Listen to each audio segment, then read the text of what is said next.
نحمده ونصلي على رسوله الكريم أما بعد أعوذ بالله من الشيطان الرجيم بسم الله الرحمن الرحيم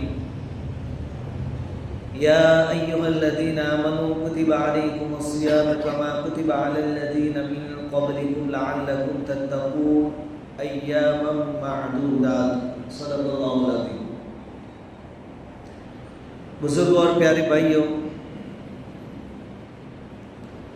شعبان کی آج 29 تاریخ ہے. رمضان المبارک کا چاند آج دیکھنا ہے مغرب کے وقت. اگر آج نظر آ جاتا ہے تو انشاءاللہ آج کی رات رمضان المبارک کی رات ہوگی.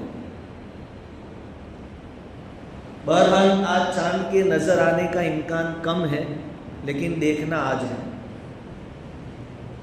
آج نہیں تو کل انشاءاللہ، کل رات سے پھر رمضان کا بابرکت مہینہ شروع ہو جائے گا. یہ جو مہینہ آنے والا ہے وہ اتنا برکتوں والا ہے کہ واقعتاً جو لوگ اللہ والے تھے، جن کو آخرت کی فکر تھی، وہ لوگ کئی مہینوں پہلے سے اس مہینے کا انتظار کرتے تھے. ابن الفضل ایک تابعی گزرے رحمت اللہ علیہ، وہ فرماتے ہیں کہ ہمارے زمانے میں یعنی تابعین کے زمانے میں رمضان سے 6 مہینے پہلے سے رمضان کی دعائیں شروع ہو جاتی تھی. رمضان سے 6 مہینے پہلے سے کہ اللہ رمضان کا مہینہ ہمیں نصیب فرمائے. جب رمضان کا مہینہ مل جاتا، عبادتوں کے ذریعے اس کو وصول کرنے کی بھرپور کوشش کرتے. پھر رمضان کا مہینہ گزرنے کے 6 مہینوں بعد تک یہ دعائیں ہوتی تھی کہ رمضان میں ہم نے جو عبادت کی اللہ آپ اس کو قبول فرما لیجیے. اتنا ویلیو تھا ان کے نزدیک رمضان کے بابرکت مہینے. علماء کرام فرماتے ہیں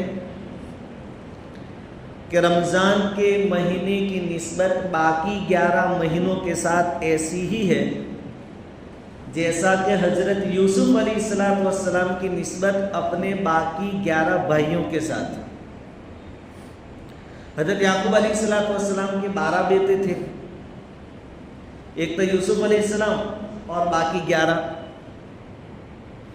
ان 11 بھائیوں نے یوسف علیہ السلام کے ساتھ کیا کیا سلوک کیا، قرآن کریم میں سورہ یوسف میں اس کو تفصیل سے بیان کیا گیا. لیکن ایک یوسف علیہ السلام کی برکت سے اللہ تعالیٰ نے باقی 11 بھائیوں کو بھی معاف کر دیا. تو علماء فرماتے ہیں کہ ایک رمضان کے مہینے کی عبادتوں کی برکت سے اللہ تبارک و تعالیٰ باقی 11 مہینے کے گناہوں کو معاف کر دیتے ہیں. اتنا اہم اور امپورٹنٹ مہینہ انشاءاللہ شروع ہونے والا ہے. علماء یہ بھی فرماتے ہیں کہ اس کو یعنی رمضان کو یوں سمجھو کہ کسی نے آپ کو چیک بک دے دی، چیک بک کوڑی، بالکل کچھ لکھا نہیں ہے، اور آپ کے حوالے کر دی کہ آپ جتنی چاہے رقم لکھ لیں. ظاہری بات ہے کہ جب پوری چیک بک ملے اور وہ بھی کوڑی، تو آدمی کیا کوشش کرے گا کہ جتنا ہو سکے زیادہ سے زیادہ لکھے. بس رمضان کا مہینہ بھی ایسا ہی ہے. لیکن ہوتا کیا ہے کہ بعض آدمی پہلے 2-3 پیج پر لکھتے ہیں، یعنی 2-3 دن روزے رکھتے ہیں، پھر تھک ہار کر بیٹھ جاتے ہیں. تو باقی کے جو دن ہیں، باقی کے جو پیج ہے چیک بک کے، وہ سب کوڑے ہوتے ہیں، زیادہ فائدہ اٹھا نہیں سکتے. ہم یہ کوشش کریں کہ اس چیک بک کا کوئی بھی پیج کوڑا نہ چھوڑے، اور جب لکھنے کی ہمیں آفر ہے کہ لکھو جتنا لکھنا ہے، تو کیوں نہ ہم 0 بڑھاتے جائیں. خلاصہ یہ کہ اس مہینے میں جتنی نیکیاں کمائیں اتنی کم ہیں. اللہ رب العزت کیا فرماتے ہیں؟ الصوم لی وانا اجزی بہ، روزہ تو میرے لیے ہیں اور اس کا بدلہ میں دوں گا. بھائی نمازیں بھی تو اللہ کے لیے ہیں، حج زکوٰۃ سب کچھ اللہ کے لیے ہیں، لیکن تاکید کے ساتھ، خصوصیت کے ساتھ اللہ تعالیٰ نے روزے کے بارے میں فرمایا۔ علماء فرماتے ہیں کہ نماز، حج، زکوٰۃ اس کا ثواب جب دیا جائے گا اللہ تعالیٰ فرشتوں سے کہیں گے دے دو، لیکن جب روزے کے ثواب کی باری آئے گی اللہ تعالیٰ فرشتوں سے کہیں گے ہٹ جاؤ، اب تمہارا کام نہیں ہے، میں ہوں، میرا بندہ ہے۔ اللہ فرماتے ہیں میں دوں گا اس کا بدلہ۔ اب ظاہری بات ہے کہ ہر دینے والا اپنی اوقات کے حساب سے دیتا ہے۔ ابھی کوئی آدمی میرے جیسے سے مانگنے آ رہے تو بھائی پیسے نہیں ہیں، پگار بہت کم ہے، تو میں 5-10 روپے دوں گا۔ کسی مالدار کے پاس گیا تو وہ زیادہ خوش ہو کر 100 روپے دے گا، کسی امیر کے پاس چلا گیا وہ 1000-5000 روپے دے دے گا، کسی عربی شیخ کے پاس چلا جائے تو 1,00,000-2 لاکھ روپے دے دے۔ دینے والا اپنی اوقات کے حساب سے دیتا ہے۔ تو یہاں روزے کا ثواب دینے میں دینے والا اللہ ہے، اور اللہ کی اوقات، اس کی قدرت ہم جانتے ہیں۔ اس سے اللہ رب العزت فرماتے ہیں وَأَنَا أَجْزِي بِهِ، میں دوں گا اس کا بدلہ۔ تو کیا بدلہ ملے گا وہ تو پھر بس قیامت کے دن دیکھنے والی بات ہے۔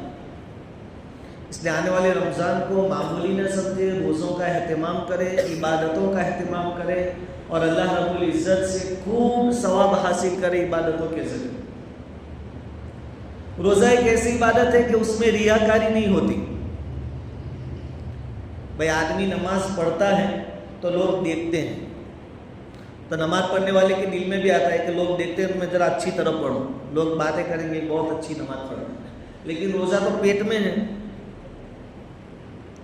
اور اس میں بندے میں اخلاص ہوتا ہی ہے۔ اس کی دلیل کہ آدمی کلی کر رہا ہے روزے کی حالت میں، پانی منہ میں ڈال دیا ہے، کوئی دیکھنے والا بھی نہیں، یہ چاہے تو حلق سے نیچے اتار سکتا ہے، لیکن منہ میں ڈالا ہوا پانی بھی آدمی واپس تھوک دیتا ہے کیونکہ میرا روزہ ہے، اور اس وقت دیکھنے والا صرف اللہ ہوتا ہے۔ اگر آدمی کلی کرتے پی بھی لے تو بازو والے کو تھوڑی پتہ چلے گا۔ ایک تو ہے باقاعدہ گلاس میں پانی لے کر پانی پیے تو دیکھنے والے دیکھیں گے، لیکن وضو کر رہا ہے، کلی کر رہا ہے، منہ میں پانی ڈالا اور تھوڑا پی لیا، تھوڑا اگال دیا باہر، تو پھر کون دیکھنے والا ہے؟ کہا کہ روزہ ایک ایسی عبادت ہے کہ اس میں اخلاص ہوتا ہے۔ اس لیے حضور صلی اللہ علیہ وسلم نے ارشاد فرمایا علیک بالصوم، روزے کو لازم پکڑو، فإنہ لا مثل لہ، اس لیے کہ روزے جیسی دوسری کوئی عبادت نہیں، روزہ بے مثال عبادت ہے۔ اب معمولی عذر کہ بھائی ہم سے بھوک برداشت نہیں ہوتی، اس کی وجہ سے روزہ چھوڑنا، یہ تو بیوقوفی ہے۔ بھوک کے تو فائدے بیان کیے گئے، فائدے، بھوکا رہنے کے فائدے بیان کیے گئے، اور واقعتاً اس کے فائدے ہیں۔ ڈاکٹر لوگ بھی کہتے ہیں بھائی فاسٹنگ کرو، کھانا کم کھاؤ۔ حضرت بایزید بستامی رحمۃ اللہ علیہ ایک مرتبہ بھوک کے فائدے بیان کر رہے تھے، فضیلتیں بیان کر رہے تھے، تو ایک آدمی نے کہا کہ حضرت بھوک بھی کوئی فضیلت والی چیز ہے کہ اس کی فضیلتیں آپ بیان کرتے ہیں؟ تو بایزید بستامی رحمۃ اللہ علیہ نے فرمایا کہ اگر یہ بھوک کی نعمت فرعون کو ملی ہوتی، فرعون کو، تو وہ خدائی کا دعویٰ نہ کرتا۔ اس نے جو خدائی کا دعویٰ کیا وہ پیٹ بڑا ہونے کی وجہ سے کیا ہے۔ بڑا ہوا پیٹ آدمی کو سرکش بنا دیتا ہے۔ اگر یہ خالی ہے تو آدمی اوقات میں رہتا ہے، کنٹرول میں رہتا ہے۔ تو ہمیں اپنے اوقات میں رکھنے کے لیے اللہ رب العزت نے حکم دیا کہ 1 مہینہ آپ کو بھوکا رہنا ہے، اور بھوکا بھی کہاں رہنا ہے، کھانے پینے کا وقت بدلنا ہے، ورنہ ہم سب کور کر لیتے ہیں، بلکہ ایکسٹرا کھا لیتے ہیں، رمضان زیادہ کھاتے ہیں دوسرے دنوں کے مقابلے۔ اس لیے علماء فرماتے ہیں کہ ابھی اپنا وزن کروا لو رمضان سے پہلے، اور پھر عید کے دن کروا لینا۔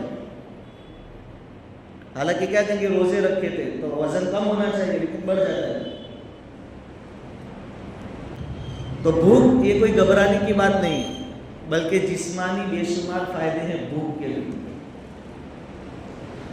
یہی پیر ذوالفقار نقشبندی دامت برکاتہ نے یہ بھی بیان فرمایا کہ میں دنیا پھرا ہوا آدمی ہوں، کئی ملکوں کے آپ نے سفر کیے، تو کہتے ہیں کہ میں جو میں جاتا ہوں، پرانی سنگرہالیہ جو، وہاں جاتا ہوں تو کئی جگہوں پر گیا جہاں ٹائیگر، شیر کی اعلیٰ سے اعلیٰ قسم کی